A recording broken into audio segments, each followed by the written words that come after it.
muchas gracias por esta entrevista, don Luis. Gracias por la aportación que va a hacer a esta revista y a este video por el 75 aniversario del Partido Acción Nacional.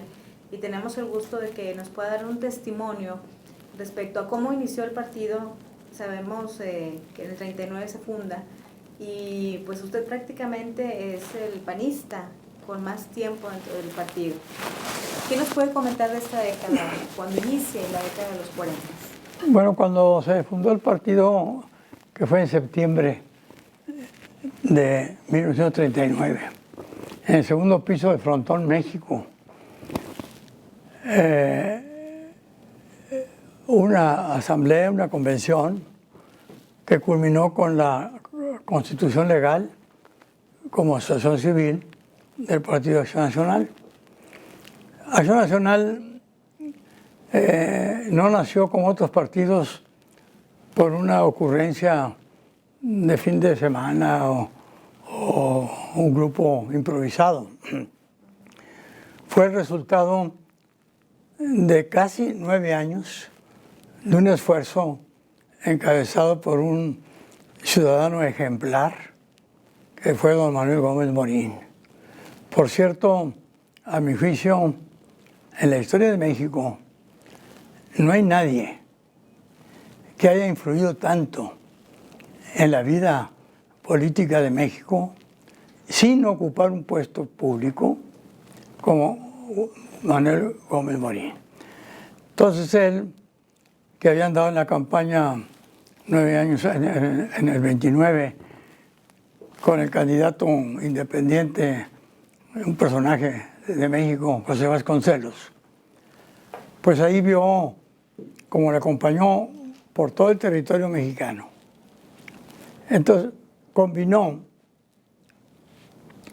una ilustración académica, teórica, jurídica, con una cultura de la tierra, en el campo, en la ciudad, en las aldeas, en los municipios. Y de ahí sacó algunas conclusiones básicas que explican la creación de Acción Nacional. Una de ellas se la comunicó al propio Vasconcelos, y producto en parte de ese acompañamiento de Vasconcelos en su campaña en el 29, de que se necesitaba la participación de los ciudadanos, que no existía por motivos explicables, pero que se necesitaba una participación organizada en un partido político permanente, que no dependiera de una personalidad, por más destacada que fuera. Esa fue una primera idea básica. La trabajó por 9 años.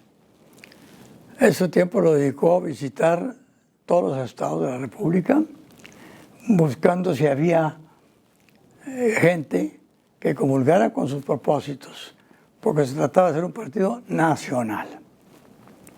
Aquí en Nuevo León vino, aquí encontró eco en los dos personajes más importantes de Nuevo León para la fundación del PAN, que fue el doctor José G. Martínez y el ingeniero Antonio Elosúa.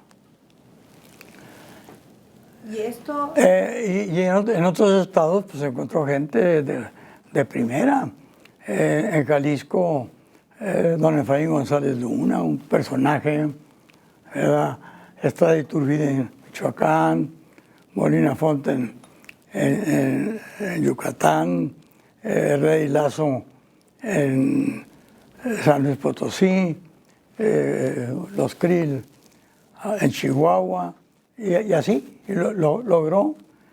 Entonces pusieron ya a estudiar, viendo que había coincidencia, que en el país había ese anhelo de participar en la vida política y quitarse el oprobio de que un solo partido, el PRI, que tenía otro nombre en aquel entonces, fue el único que designara al presidente de la República, a todos los gobernadores, todos los diputados federales, estatales, senadores y hasta alcaldes mayores. Los demás se los dejaban al gobernador.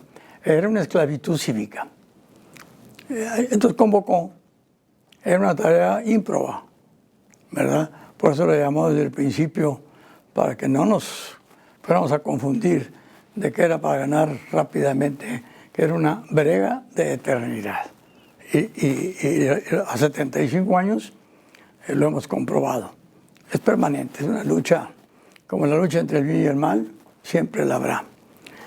Entonces, yo, como a los 18 años, tenía las inquietudes propias de la juventud y además como estudiaba leyes, las materias que dábamos en la facultad pues eran sobre los derechos, muy conectados con la política necesariamente.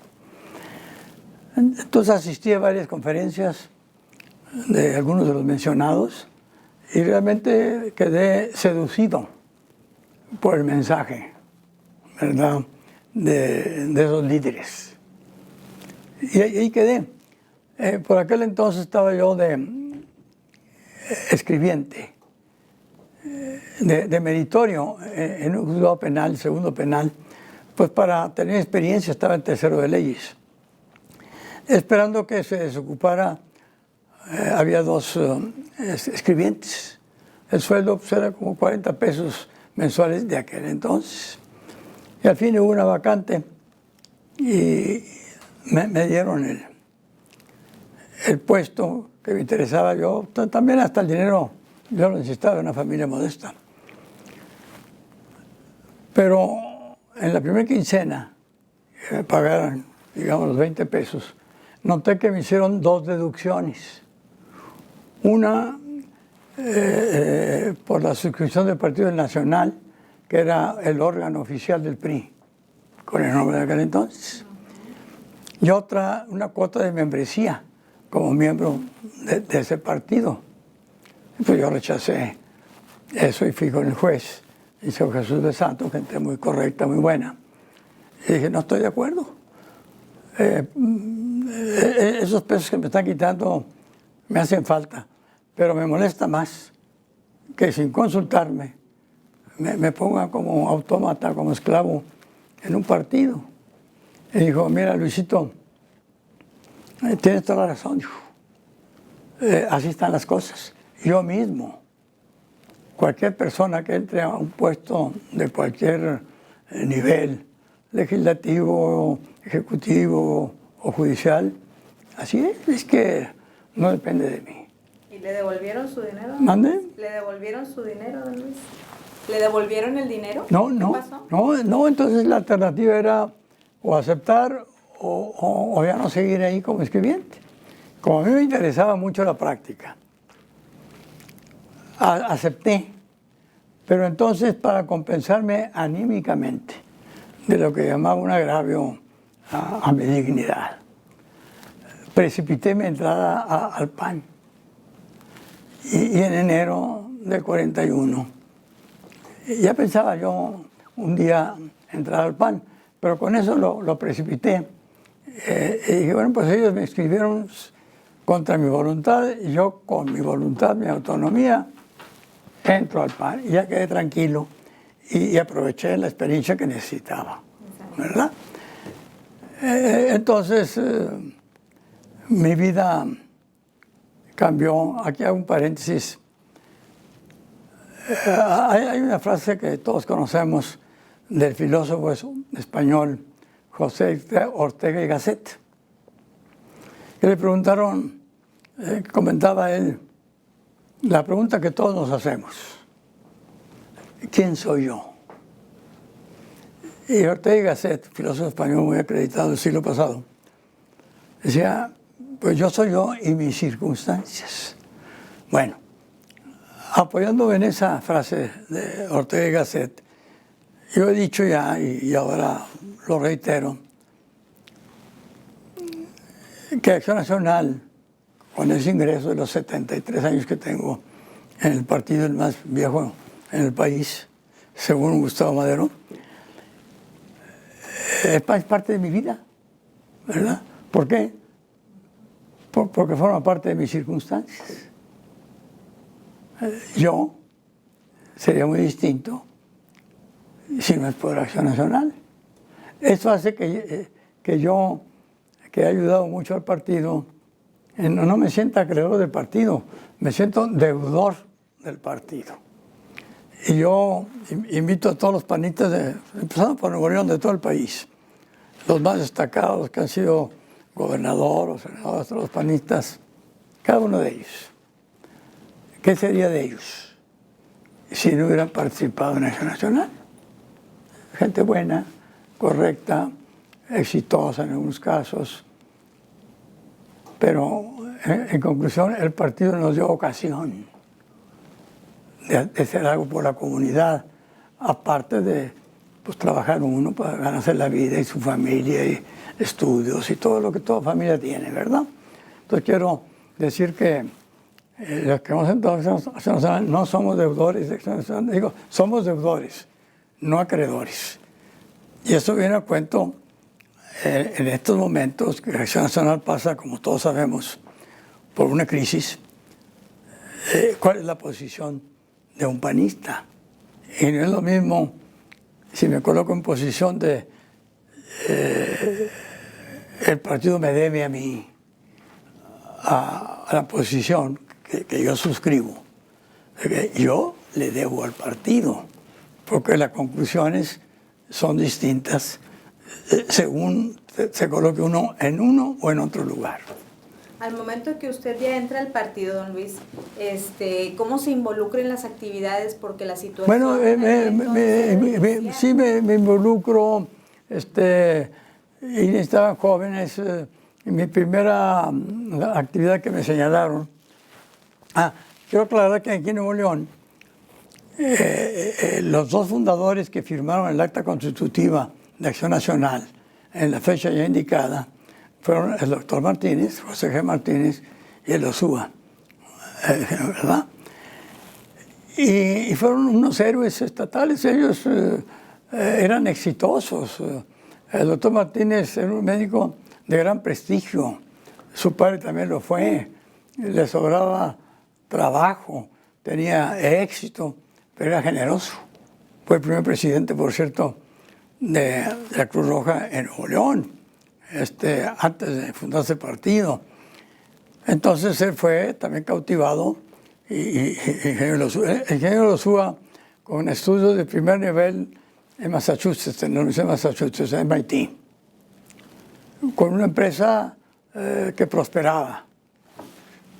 Lo peor que podía hacer era enfrentarse al gobierno. Y fue el primer empresario en todo México que no tuvo inconveniente de dar la cara frente al gobierno y aceptar ser candidato.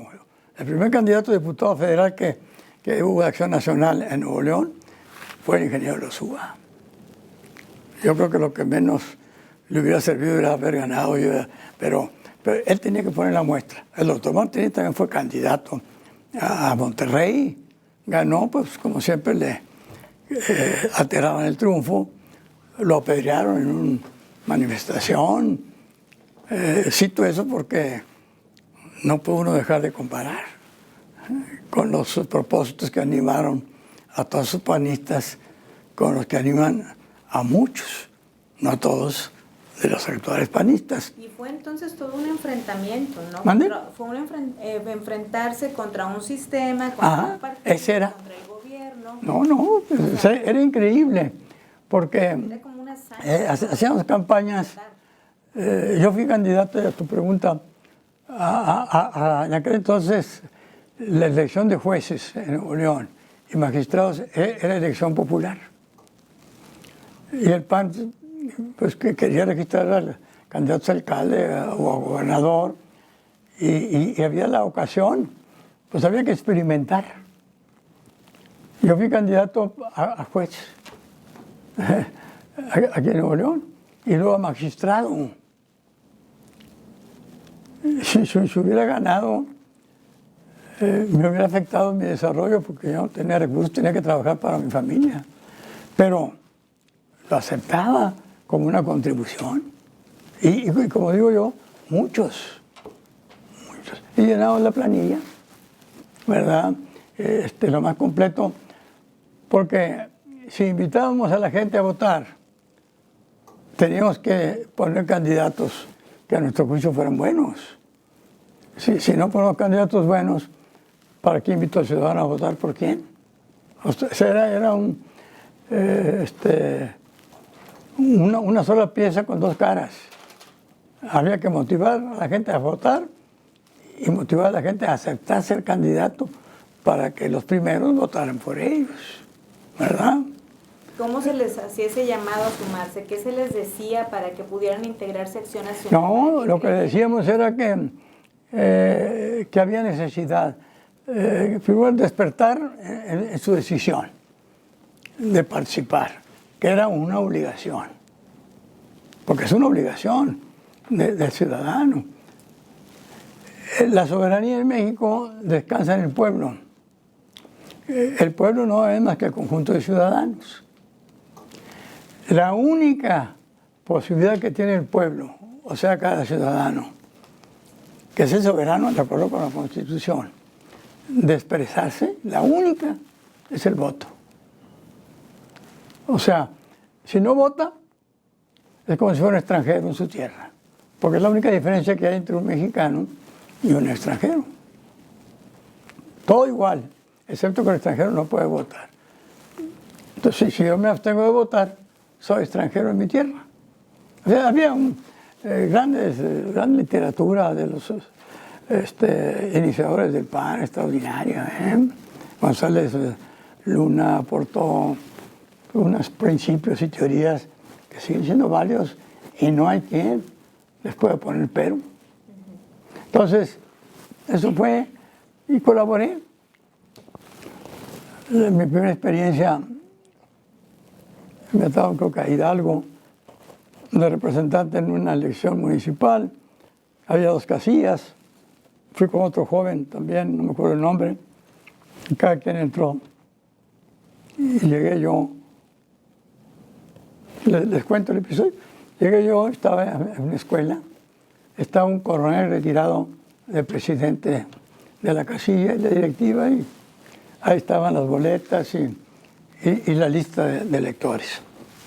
Ya me acredité, yo iba con mi constitución bajo el brazo y de estudiante. Me senté. Bueno, vamos a ver, platicamos. Se abre la casilla, pasa media hora, pasan 3/4 de horas y no llegaba nadie. Al fin llega un señor, vaya, no le gustó, pues a leer la lista de electores, requisito pues, para poder darle su boleta hay que firmara, porque no se encuentra el nombre. Otra revisión. Yo también con ganas de encontrarlo para estrenar no se lo encuentro. Entonces dice el presidente, bueno, aquí todos lo conocemos, vamos a dejarle votar. Yo me opuse. No, señor, aquí está la ley, lo que dice. Ese fue mi único triunfo ahí. No lo dejé votar. Pasa el tiempo, llegan las 10:30, las 11 y nadie se presentó. Y entonces el Serna, el comandante retirado, que era presidente, dijo, bueno, aquí nunca ha estado abierta una casilla después de las 11, dijo. Yo creo que ya es tiempo de cerrar la casilla. Digo, pero si hasta las 5, ¿verdad? Pues nunca ha estado. Y aquí dice la práctica. Pero entonces, aquí distribuimos los votos, ¿verdad? Cuento todo esto porque refleja la situación de aquel entonces, que muchos jóvenes no la conocen. No, dije, no se puede. Pues así va a ser. Más o menos calculamos cuántos son los del PAN y cuántos del PRI. Yo me opuse y entonces saco un argumento que yo no estaba preparado para eso.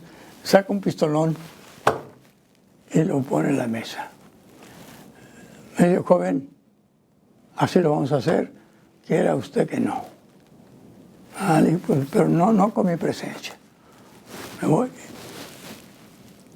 Y ese era el México de eso por muchísimos años.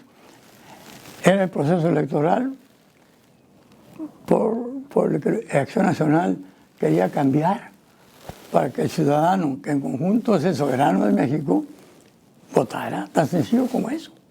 Era la misión de Acción Nacional. Y en ese periodo, ¿cómo lograron que la gente se involucrara? ¿Usted ya estuvo en una casilla? No, sí se logró involucrar a la gente, pero era una labor casi diría franciscana, porque, fíjense, invitamos a una gente de candidato. Oye, ¿tengo posibilidad de ganar? Sí, pero honestamente no lo van a reconocer. Ay, caramba. El que aceptaba, pues era un acto pues heroico. Digo, entonces, ¿cómo empezamos a practicar la democracia? Si no hay gente correcta, decente, limpia, que quiera votar, y para eso necesita un candidato, ¿cómo le hacemos? Necesitamos candidatos y que la gente vaya a votar por ellos. Entonces, hacían como un sacrificio. Así lo hacíamos. Y entonces sí le decíamos, entonces al que invitamos a votar decían, oye, ¿y mi voto será respetado? Pues de eso se trata, de luchar. Y aquí hay una cosa muy interesante que poco se sabe. Estando yo de presidente del PAN en el año 55, pues cada vez que íbamos a votar igual, luchamos, sudábamos, ganábamos en algunos casos, no en todos, nunca nos reconocían. El acta final decía 40 votos PAN, ponle 30 el primo. Ellos le agregaban un cero. Y el lugar de 50 eran 1500, eran 500. Pues ya estaban muertos. Y así hacían siempre. Ellos revisaban, me decían, pon la protesta, firmaban. Y ellos la juzgaban. Bueno, el episodio que quiero relatarlos es que pues después de 20 y tantos años estar luchando así, a alguien se le ocurrió, oye, vamos cambiando de estrategia, pues porque pues, a la gente le invitamos a votar para que le violen el voto. Y al candidato, a ser candidato, pues para que se burlen de él. ¿Y en qué consiste? Cambio de estrategia, estas elecciones en Nuevo León no participamos. Está ingenioso. Entonces me tocó, como presidente estatal, hablar con Gómez Morín, que le llamamos el maestro. Y a Manuel le dijimos, fíjese que en vista de estas circunstancias, las que les he indicado, pues estamos pensando esto, a ver, que ya no hayamos que hacer. Digo, mira Luis, la misma inquietud recientemente me la comunicaron en Chihuahua. Me piden la opinión, no estoy de acuerdo. Y me dijo esta frase increíble. Y un día se la comenté a Enrique Krauss y en un artículo de él lo puso. Digo, mira Luis, no se puede llegar del no voto al voto respetado sin pasar por el voto violado. Muchos años después, cuando yo presenté una denuncia en Washington en la Comisión Interamericana de Derechos Humanos, me acordé, ya había muerto don Manuel, porque ganamos el asunto y se modificó drásticamente la ley electoral en México, en lo federal, tal. Pero un elemento clave para ganar es que demostramos el fraude. Si no hubiera habido fraude por abstención, falta de candidatos o no votar, al no demostrar el fraude, pues ¿de qué se quejan? Y eso fue 25 años después de muerto don Manuel. Pero hasta ese entonces, por ejemplo, al momento de que están iniciando, usted, bueno, participa pues como observador o como funcionario de casilla. No, estamos activamente, ya te digo, como votantes y como candidatos a sabiendas de que, pero había que motivar a la gente, era un objetivo difícil, increíble, porque pues la gente, si se puede aplicar lo que voy a decir ahora, pues tiende a decir, bueno, esta es la realidad, me acomoda a esa realidad. Y en aquel entonces los jóvenes intelectuales y académicos la mayor parte que fundaron el PAN, 234 personas, incluyendo los de aquí, sabían eso. Por eso hablaba de la brega de eternidad. Esto no es un episodio para llevar a un candidato que se me ocurrió que no, es un esfuerzo permanente.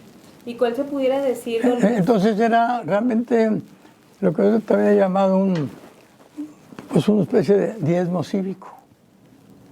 Así como en la iglesia se entrega una parte del ingreso, bueno, pues parte de mi tiempo, no todo, porque pues ¿quién trabaja para llevar sustento a la casa, educación y todo? Pero parte. Y había una idea, ¿eh?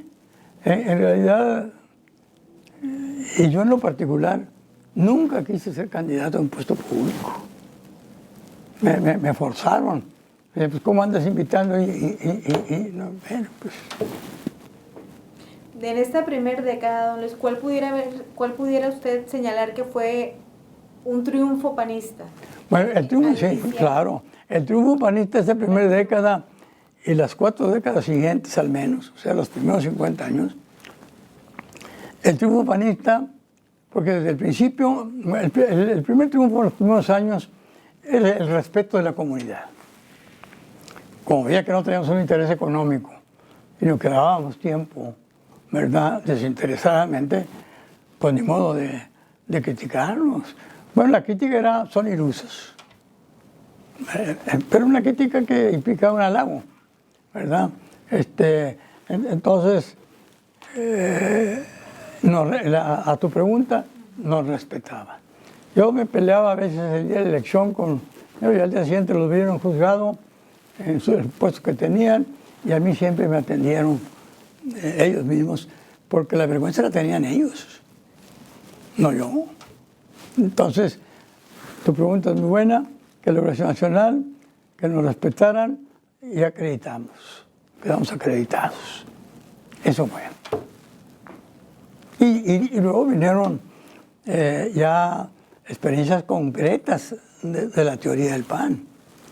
En San Pedro, en primer lugar, y luego actuación de alcaldes o diputados, acorde a los principios del PAN. Humberto Junco, primer alcalde de San Pedro, pues no era miembro del PAN, se hizo miembro después, lo mismo doña Norma. El ingeniero García, el tercer alcalde. No, queríamos mover a la gente, aunque no fuera miembro del PAN, ser una gente socialmente reconocida, limpia, lo hacíamos candidato. Era la forma. Y ellos no llevaban. Los 3 primeros alcaldes en San Pedro, y recalco San Pedro porque ahí he vivido yo 60 y tantos años, no cobraron sueldo. Lo pasaban a la biblioteca o algo. Aunque uno quiera tener que hacer comparaciones con la época actual. Exacto. Eso fue el objetivo, los primeros 10 años, yo digo los 50. Exacto. Bien acreditado, respetado internacionalmente. Y aquí en Nuevo León, ¿qué tanta fuerza o empuje tuvo los panistas de Nuevo León para consolidar el partido en estos primeros años? Bueno, fue creciendo el partido. Cuando yo fui presidente, tú me preguntabas, volviendo a tu pregunta, y otras cosas me quedó una satisfacción y le puse empeño. Se creó el primer grupo juvenil. Que eso debe ser constante, ¿verdad? Concursos de oratoria, ¿verdad? Pedro Reyes Velázquez, que era un extraordinario orador, era el maestro. Luego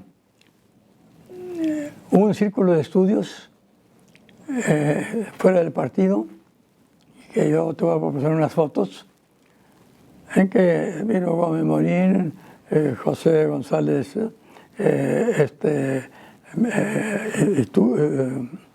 don Miguel Estrada y tu vida, Antonio Rodríguez, la gente más calificadas, y fue cantidad de gente, cada semana, uno de ellos, ¿verdad? Salvador Aragón, en aquel entonces por Morelos.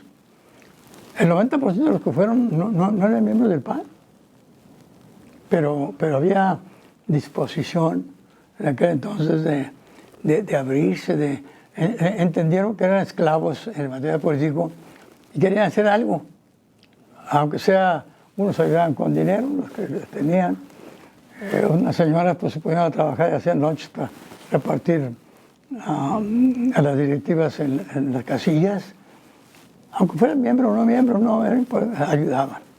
Y así creció. El primer triunfo ya importante fue el primer diputado federal, que fue en 46, el año 46, don Antonio Rodríguez. Y es otro ejemplo. Debe ser una gente sumamente inteligente, preparado, exitoso económicamente. Se metió a esto con empeño, con organización, ganó. Su patrimonio se deterioró, ¿verdad? Como el señor Maquillo también, cuando fue candidato a presidente, pero lo hacían conscientemente, ¿verdad? Ese fue el primer triunfo destacado. Luego pues, hubo diputados federales como Juan José Hinojosa. Yo creo que tiene el récord de haber sido 5 veces diputado federal, que luego quedó instalado en México. Luego el mismo Fernando Canales fue diputado federal, ¿verdad?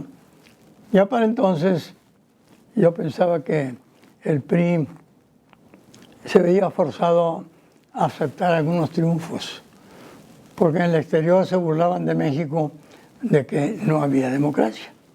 Y entonces adornaban el arbolito de Navidad político y aceptaban algunos para poder decir, no, ahí están los diputados de oposición, ¿verdad? Pero yo creo que dijeron, ahí no haga fraude, ¿verdad?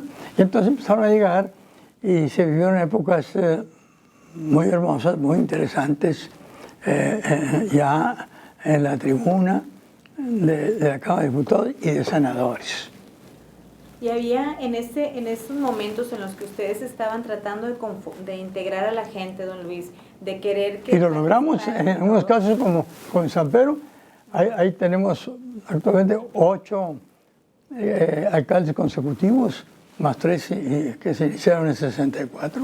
¿Cómo les fue con la represión del propio gobierno en ese momento? ¿La represión? ¿Los perseguían, los acosaban? No. Hay que reconocer, después de las elecciones no había represión, porque la represión tenía que ser a cargo de las mismas personas y ellos allá en el fondo, en realidad me lo confesaron muchas gentes, nos admiraban. A mí me explicaron muchos amigos, tuve muchos amigos de PRI. ¿Qué quieren que haga?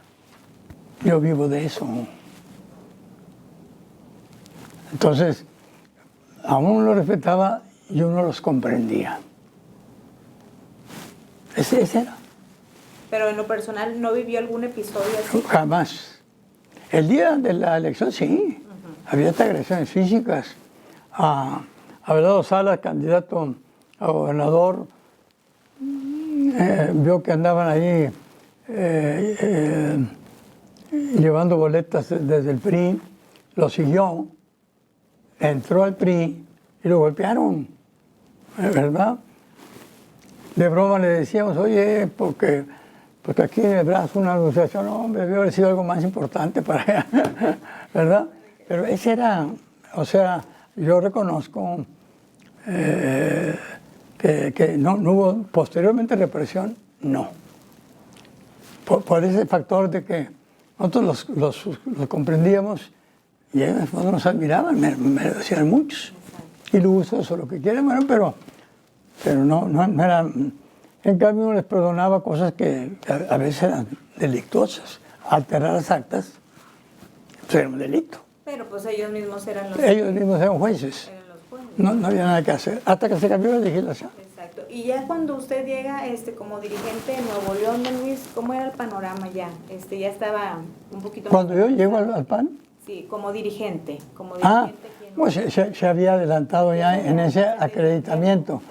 Pero la gente decía, pues son ilusos, son pues, románticos, pues nadie ataca a un romántico, a un iluso, ¿verdad?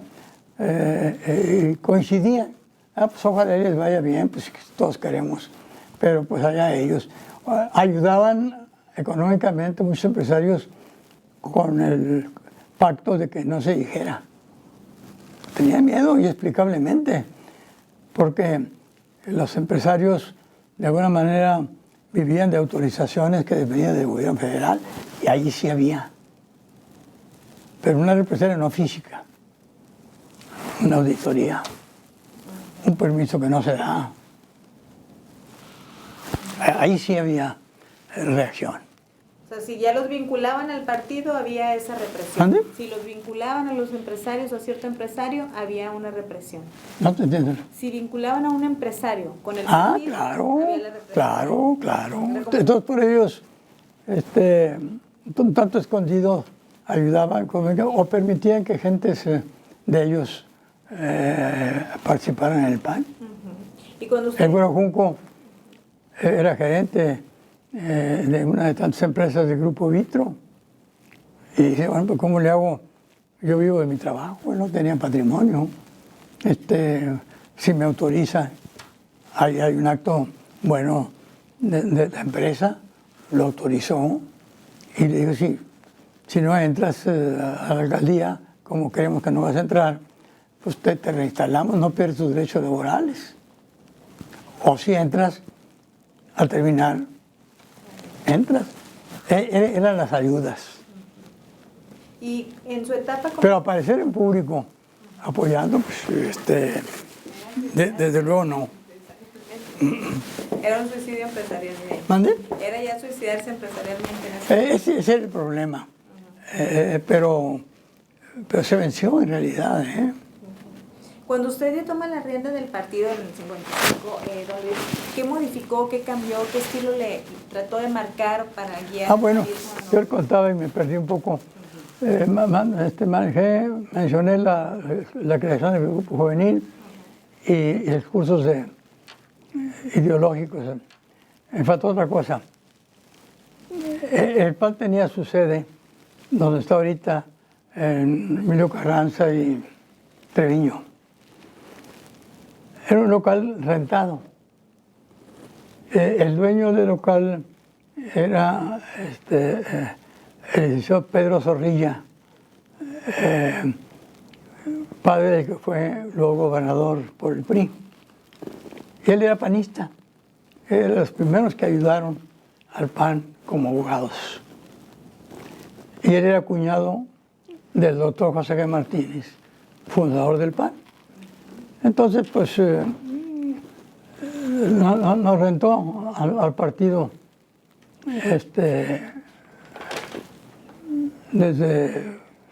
cuando yo entré al partido, yo creo que desde el 44, algo así, ya estaba rentado. Y yo en 55 estaba de presidente, 54. Vivíamos en deuda con el dueño del local. Se debían 2, 3, 4 meses. Se llegó a acumular 12 meses sin pagar la renta. Entonces yo, que ya había sido consejero años antes de ser presidente, percatándome de eso, dije, pues es muy penoso andar en la inopia en esto, y el licenciado del dueño, pues, parece difícil con sus nexos. Entonces decidí hacer una campaña para ver si sacábamos recursos y comprar el edificio. Y se nombró una comisión. La encabezaron gentes distinguidas como el arquitecto Revisé, Ricardo Margán y otras gentes, a recaudar fondos. 50 pesos, 500 pesos, sí. Y hablé con el dueño, lo conocía yo bien. Ya para entonces estaba en México, el Tribunal Superior de Justicia de México. Le dije, ¿quieres vender? Prácticamente era un chantaje porque, pues no, ¿quién le iba a comprar con un cliente como moroso como el partido? No, digo, sí. Pero nada más que se ponen al corriente, me dijo, y me pagan de contado. Ya se valorizó, nos pusimos de acuerdo en el precio, 150,000 pesos. Se inició la campaña, panistas ayudaron, amigos no panistas ayudaron, algunos, inclusive de PRI, amigos míos, ayudaron, se juntó la cantidad, se le pagó y se adquirió. Fue la primera propiedad inmobiliaria que el PAN en todo el país tuvo. La sede. Luego en Juárez también se compró otra y muchos años después ya en el Distrito Federal. ¿Verdad? Eso fue, podemos darle estabilidad.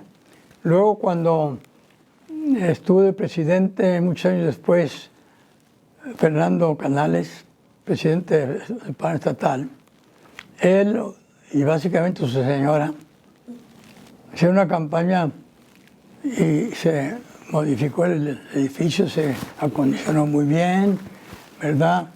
Y ellos, sobre todo ella, le puso mucho esfuerzo, mucho empeño para eso, que ahorita pues se ha disfrutado, ¿no? No es malo tener estabilidad en eso, ¿verdad? A usted le toca ser presidente del PAN cuando el gobernador era Vivanco. ¿A quién? Cuando el gobernador era Vivanco. Pues el Le toca estar gobernador. muy cerca antes. ¿Mande?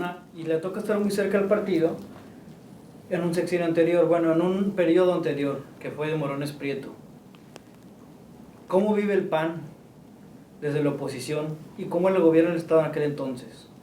Con Morones Prieto, con Vivanco, con un Estado plenamente autoritario.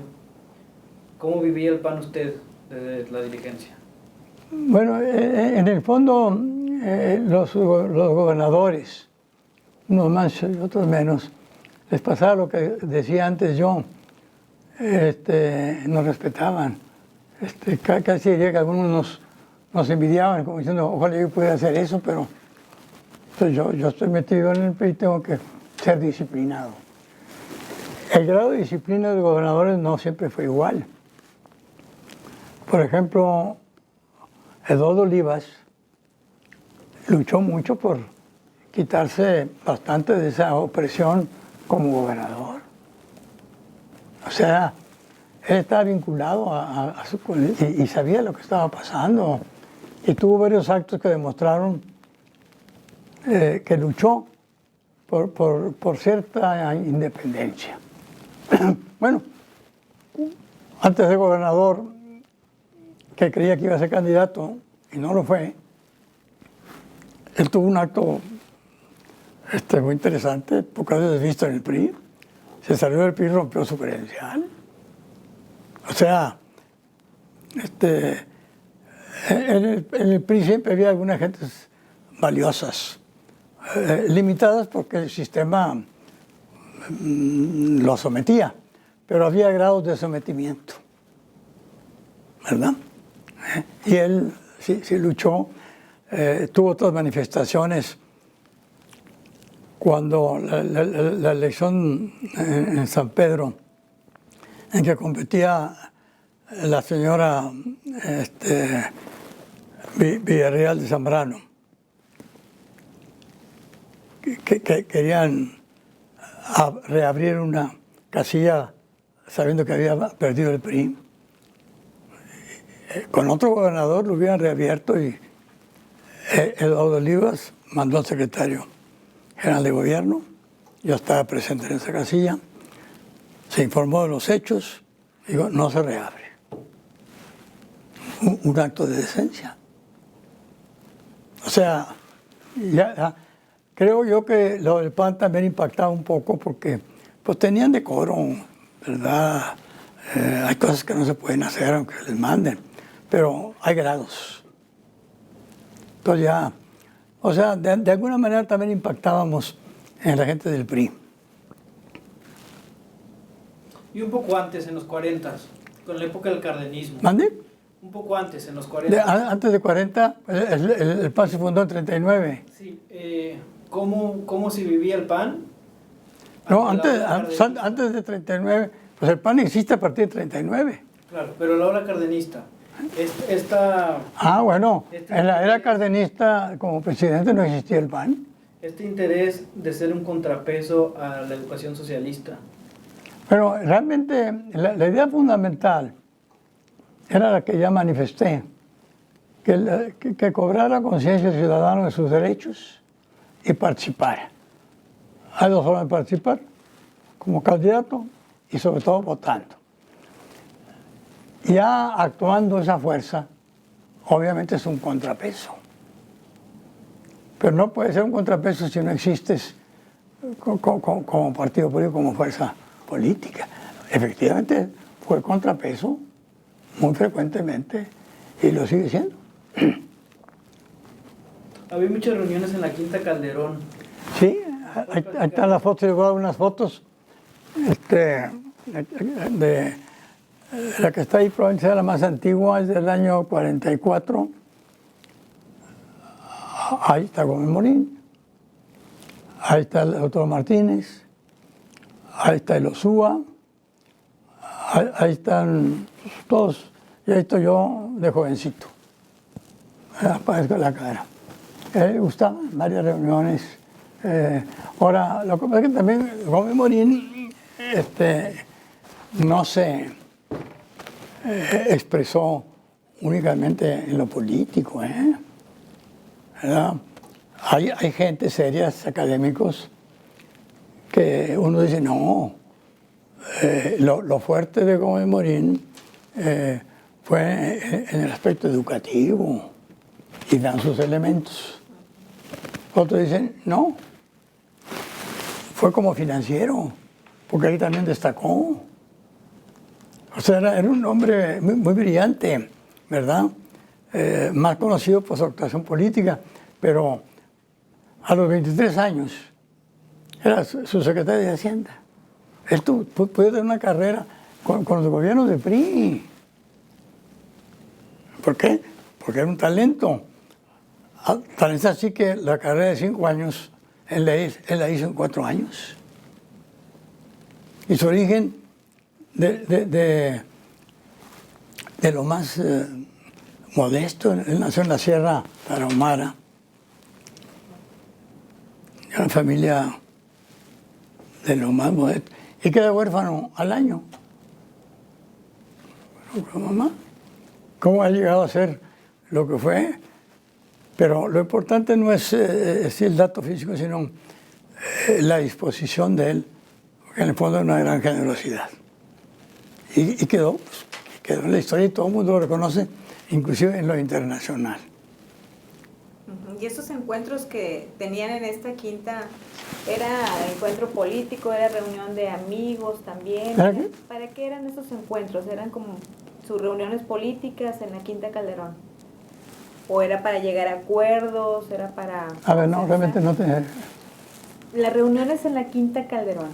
No, en la Quinta Calderón eran, cada vez que él venía, nos juntaban los panistas con él.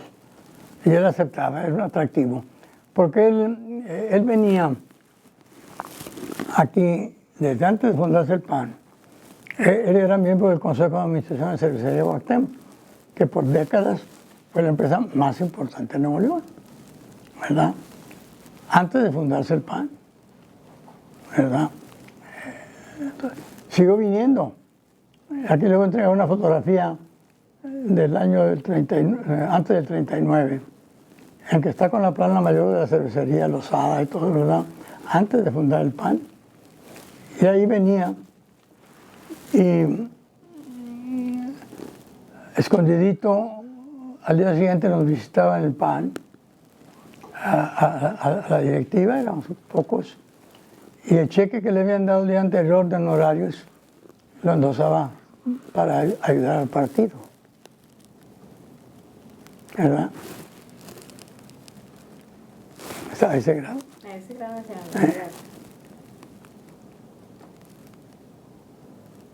¿Qué recuerda de las convenciones? De las primeras ¿De las qué? De las convenciones de militantes en aquellos años. Pues miren, las convenciones sí existía, pero realmente ahí no tuve mayores participaciones. porque en general había armonía, ¿verdad? Excepto la última ocasión que hubo la convención pues no convención, primera vez por cambio de estatutos que se votó para elegir al presidente nacional. Ahí se participó yendo a votar. Pero para mí, el motivo de tu entrevista es los 75 años. Yo no sé cómo piensan, qué se piensa hacer. Ahora yo te interrogo a ti, con motivo 75. ¿Festejar o qué?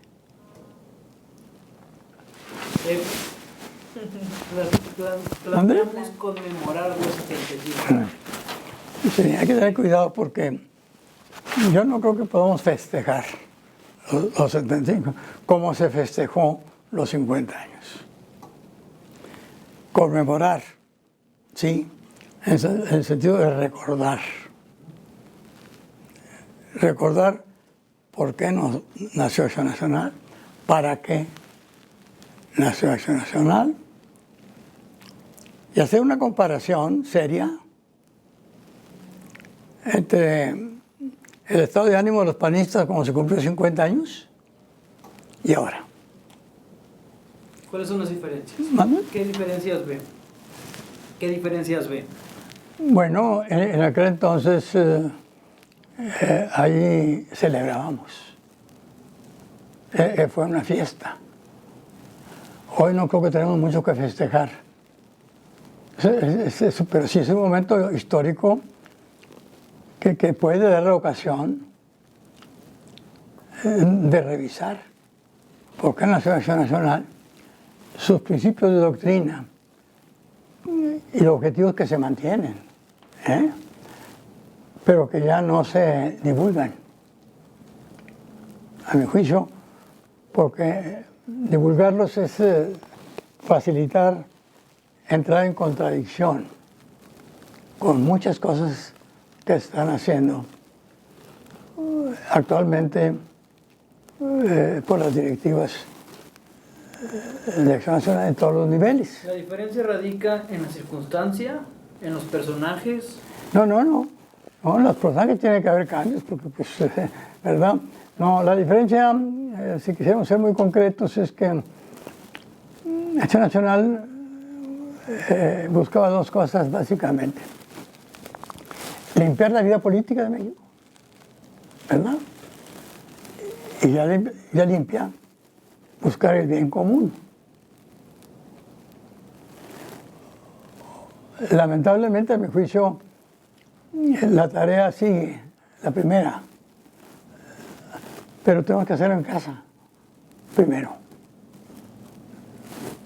Una gran diferencia. Y luego, pues, del segundo, buscar de los participantes, los que participamos en la Acción Nacional, no el bien propio, sino el bien común. Está muy clara la diferencia. Y la prueba de fuego sería, ¿qué opinaba la sociedad? La comunidad nacional, estatal, de Acción Nacional, cuando cumplió 50 años. ¿Y dónde estuvo el cambio? ¿Y qué opina de Acción Nacional hoy, a los 75? A ver qué. ¿En qué momento vio que cambió?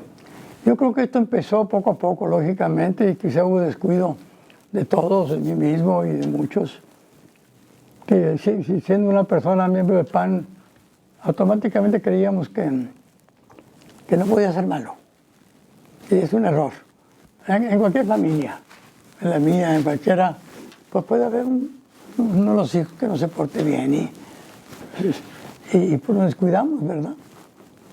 Y ya apoderado, bueno, pues las decisiones se toman por la lista de panistas que existen y pues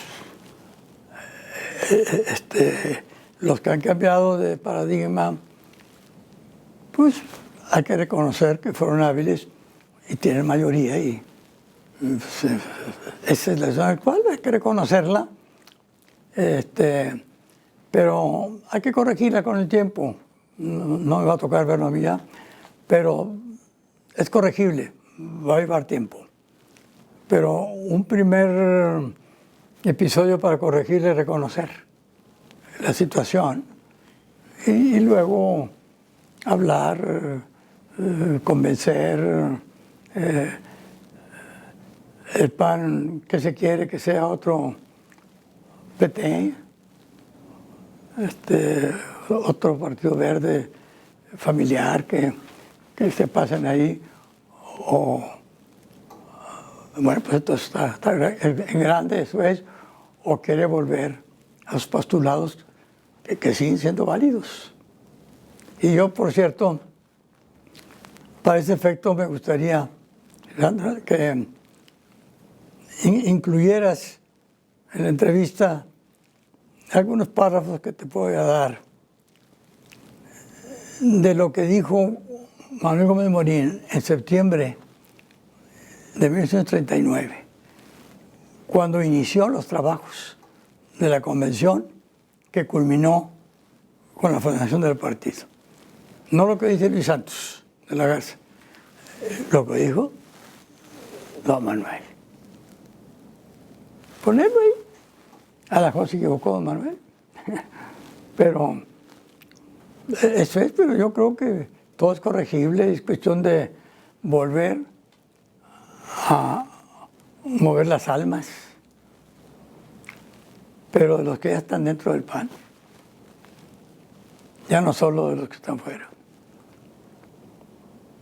Dos preguntas para finalizar. Dos preguntas para finalizar, si usted no lo permite. Una de los 40 otra vez. ¿Bueno, qué? Uno de los 40. ¿Qué personajes, además del señor Elosúa, de José G. Martínez, lógicamente usted, recuerda del PAN del 40 al 55? ¿Qué personajes Bueno, eran? claro, me acuerdo, bueno, pues aparte de Manuel Gómez Morín, don Efraín González Luna, Rafael Preciado Hernández, maestro de Derecho de Filosofía, que aquí vino varias veces, que también fue de los fundadores, Manuel Rey Lazo, especialista en Derecho Constitucional. ¿En Nuevo León? ¿Recuerda alguno? Ya te mencioné a los dos, ¿verdad? Que es el doctor José G. Martínez y el ingeniero Antonio Elosúa. Esos fueron los héroes de aquí, generosos también. Dieron tiempo, se expusieron y... ¿Algo que recuerde de ellos? ¿Ande? De Antonio Rodríguez, de ¿Quién? Alberto Salas. Abelardo. Después, bueno, ya, no, después de ellos hubo muchos, así de memoria, pero Antonio Rodríguez, Ricardo Morgan Sosaya, ¿verdad? Abelardo Salas, Alberto Fernández Ruilova, ¿verdad? Padre del conocido Mauricio, ¿verdad? Un ciudadano ejemplar, pero él hacía todo lo necesario para no figurar. Pero por muchos años fue sostén económico, ¿verdad?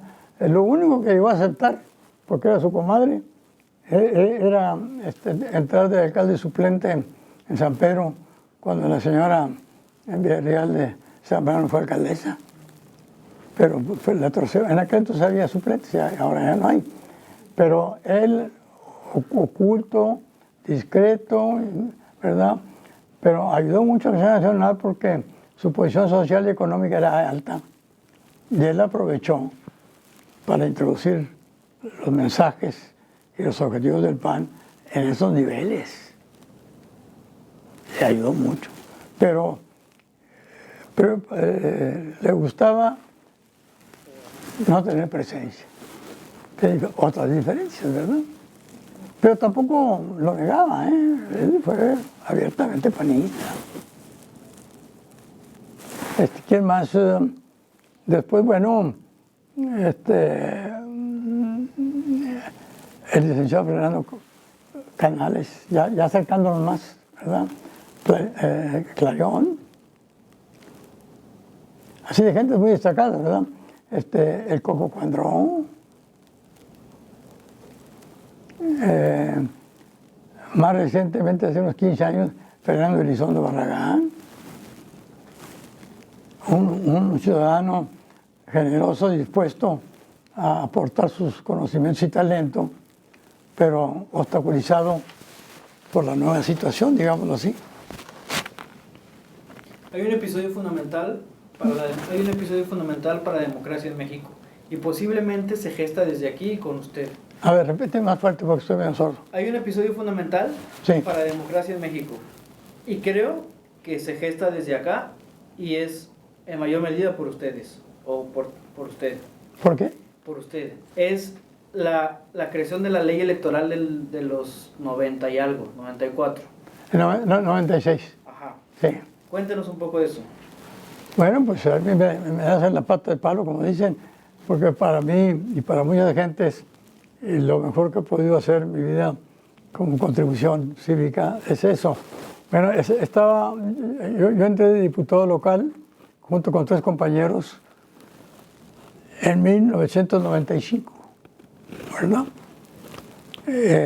Y simultáneamente entró el gobernador Jorge Treviño Martínez. ¿Sus compañeros eran Tere García Madero? Compañero Tere Madero, Eduardo Arias y el licenciado, tengo que del nombre de él. Éramos 4.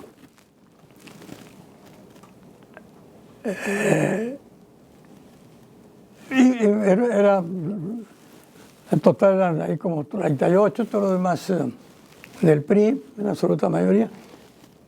Y nosotros sosteníamos que como siempre había habido un fraude, que le quitó la gobernatura a Canales. Fue la primera vez que compitió. 12 años después volvió con nueva legislación. Y ahí tuvieron que reconocer. Bueno, entonces el gobernador Jorge Treviño, pues para tratar de quitarse la presión de la opinión pública, había ofrecido una nueva ley electoral. Entonces, él, yo creo que con cuidado, no mandó la iniciativa, sino que hizo que sus gentes, ¿verdad?, prepararan una nueva ley y la presentaron. Una ley que tenía algunos cosméticos, ¿verdad?, pero lo fundamental lo mantenía. ¿Qué era lo fundamental? El control del Estado en el proceso electoral. En el proceso, en la valoración, cuando había recursos resolverlos, todo igual. Entonces yo, molesto por esperanza fallida, había leído algo de un tratado internacional que daba ocasión, por primera vez en la historia, no nomás de reconocer los derechos, sino mecanismos de corrección. Algo había leído. Entonces eché una hablada en tribuna, como en mayo del 96, que no estábamos conforme con esa ley fraude, la bauticé así. Y que íbamos no habiendo en México tribunales auténticos con facultades para revisar esa violación, sabía que había unos internacionales, ¿verdad?, que era el tratado, la Convención Americana sobre Derechos Humanos, llamado también el Tratado de Pacto de San José, porque en San José, Costa Rica, se firmó. Y había una autoridad dentro del tratado, un tribunal, y también una Comisión Interamericana, que veía las denuncias, instalada en Washington, porque así lo acordaron ellos. Iba a ir. Eché la hablada y ya me puse a estudiar y afortunadamente daba un plazo de 6 meses. Entonces me dio tiempo de estudiar, un esfuerzo personal. Mis compañeros me ayudaron, correcciones, revisiones y dándome... el otro compañero, por eso es Guerrero, el licenciado Guerrero, del 4. Bueno, entonces me puse a estudiar y vi que había ocasión. Pues empecé a trabajar, contactos y todo, luego una cita, preparé la denuncia e invité a mis compañeros que querían firmarlo como ciudadanos, porque el derecho humano es personal, de la persona física, no de ninguna persona moral. Hicimos cita, nos recibieron y el 2 de octubre del 96 fuimos a Washington, tres de ellos, Tere, Eduardo Arias y yo, y presentamos la denuncia. Aquí hubo una reacción muy molesta en aquel entonces y muy atractiva ahora de parte del PRI. Todos los diputados del PRI publicaron una plana completa. Tengo yo el ejemplar. Criticándonos y considerándonos traidores a la patria. Que esa es la ofensa mayor que puede tener un ciudadano. Y que si hay traición a la patria, pues la pena es muy severa. El secretario general de gobierno, amigo mío, y sigue siendo amigo mío, Lucas de la Garza, se burló de nosotros, dijo, ni siquiera lo van a recibir. Nos presentamos, luchamos, pero el litigio no era contra el gobierno del Estado ni con el Congreso estatal, porque en materia internacional son los países, las partes, las que responden, o sea, el gobierno federal. Y ellos se encargan de que en otros niveles se cumplan. Entonces, la demanda la contestó el gobierno federal, la Secretaría de Relaciones Exteriores, y metió gente capaz y fue un litigio. Y nosotros, pues, en absoluta desigualdad. Bueno, pues no hacer este cuento largo, ahí hay libros que se han editado. El primer obstáculo era que bueno, no lo aceptaron, le comunicaron al gobierno que tenía, creo que 30, 45 días para contestar. El reglamento de la Comisión Interamericana permite, a petición de la parte demandada, ampliar el plazo. Pidió una prórroga que estaba permitida. Y luego otra prórroga que no estaba autorizada, pero se les concedió. Porque hay que recordar que la Comisión Interamericana vive sus funcionarios de sueldos derivados de aportaciones de los países, incluyendo México. Entonces, se lo dieron y entonces presentaron la contestación. De lo del fondo no se defendieron. El fondo era la legislación. En la legislación anida el fraude. ¿Por qué? Porque le da derecho al gobierno de manejar todo el proceso electoral. Entonces ellos presentaron 3 obstáculos que se llaman legalmente excepciones. Que con una de ellas que hubieran ganado, no entra la Comisión Interamericana a estudiar el asunto y lo desecha. Entonces se la jugaron a eso. No creían que iba a llegar al fondo, que no atendieron el fondo. Primera,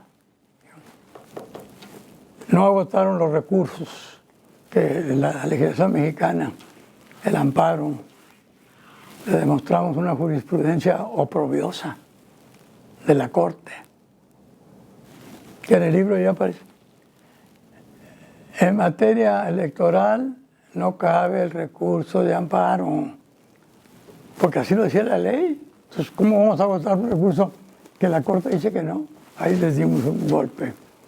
Yo estando en Washington ahí, cara a cara con los representantes y los embajadores de México, que insistían en eso, dije, pues qué lástima que en Washington nos ofrezcan el juicio de amparo, porque ningún ministro de la Corte ni juez de distrito lo sabe.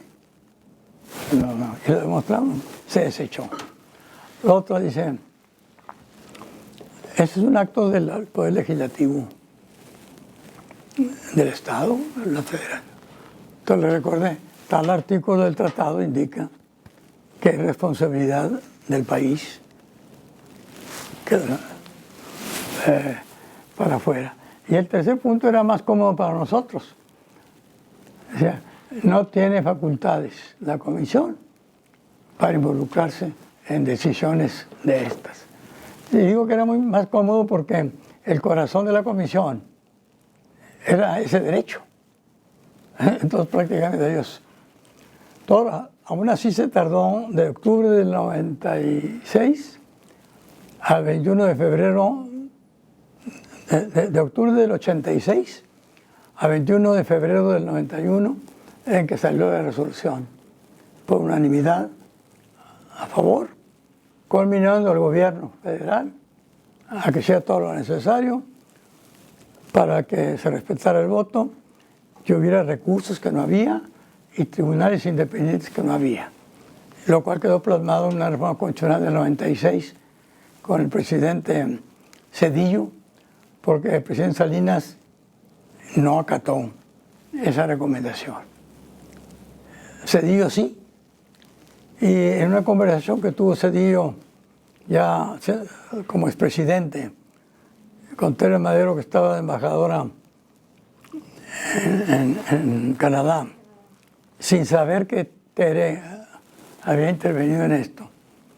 En la plática salió el tema y Tere lo felicitó por esa reforma, porque esa reforma tuvo un aspecto histórico. Es la única que la iniciativa de esa reforma fue suscrita por todos los coordinadores de todos los partidos y por el presidente de la República. Entonces, Tere con razón le digo, pues qué bueno que usted, sí dijo, yo batallé mucho con mi partido. Pero yo le decía, ¿qué hago con este fallo de la Comisión Interamericana? No sabía que Tere estaba enterada de todo eso. Y eso me sirvió. Yo no puedo dejar de cumplir. Y se cambió y automáticamente se cambiaron todas las legislaciones de los estados. Y en este aspecto fue un avance extraordinario. Ahora hay otros problemas, pero no aquel en que todo lo manejaba el gobierno, ¿verdad? A tal grado que si en lo federal, el secretario de Gobernación, que era presidente de la comisión, del consejo de materia electoral, y en los estados el secretario de Gobierno no estaba presente, no había quórum.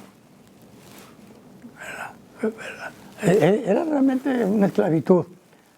Ahora pues hay otros problemas, pero aquello, bueno, sí fue un episodio que me causó mucha satisfacción haber dedicado tiempo y dinero. Acción Nacional no supo, no le informé, nunca nos apoyó. Ya que se ganó, sí se celebró ese éxito. La presidencia nacional. ¿Ande? El CEN, el Comité Ejecutivo Nacional, es el que se refiere que no apoyó. A ver, no te escucho. ¿El Comité Ejecutivo Nacional es el que se refiere al que no apoyó? Ni el PAN estatal ni el PAN federal. ¿Quién era el presidente estatal? ¿Recuerda? En aquel entonces era Luis Eche Álvarez. Había un cierto temor de que, oye, llevar los problemas estos al exterior, y los mexicanos, ¿verdad? Y además, yo creo que todos pensaban que nos iba a ganar, ¿verdad? Porque llegaron en cierta forma a México a amenazar a funcionarios de allá. Acuérdate que yo contribuí para tu sueldo. Lograron que un funcionario que estaba interviniendo lo cambiaran, pero no lograron que los 7 eminentes juristas sostuvieran su punto de vista. Bueno, pues eso fue una buena contribución. De ahí aparte, toda la modificación. ¿Mande? De ahí parte, don Luis, las modificaciones que ya después hicieron a la ley electoral. Sí, todas las leyes se cambiaron en México y aquí también. Y el punto crucial era quitar al gobierno del proceso electoral. Segundo, tribunales auténticos y tercero, recursos. Hoy hay muchos recursos increíbles. Inclusive ustedes han visto, si un ciudadano, miembro de un partido, recibe un castigo del partido y lo considera indebido, puede recurrir a una sala del TRIFE ¿Qué ya pasó? y lo gana y obliga al partido a ese grado. O sea, ha habido una evolución. ¿Quieres ver las fotos? ¿O quieres alguna otra pregunta? Agradecerle muchísimo esta entrevista, donde es muy ilustrativa, y pues muchas gracias por ¿Cómo no? en esta conmemoración. ¿Ande?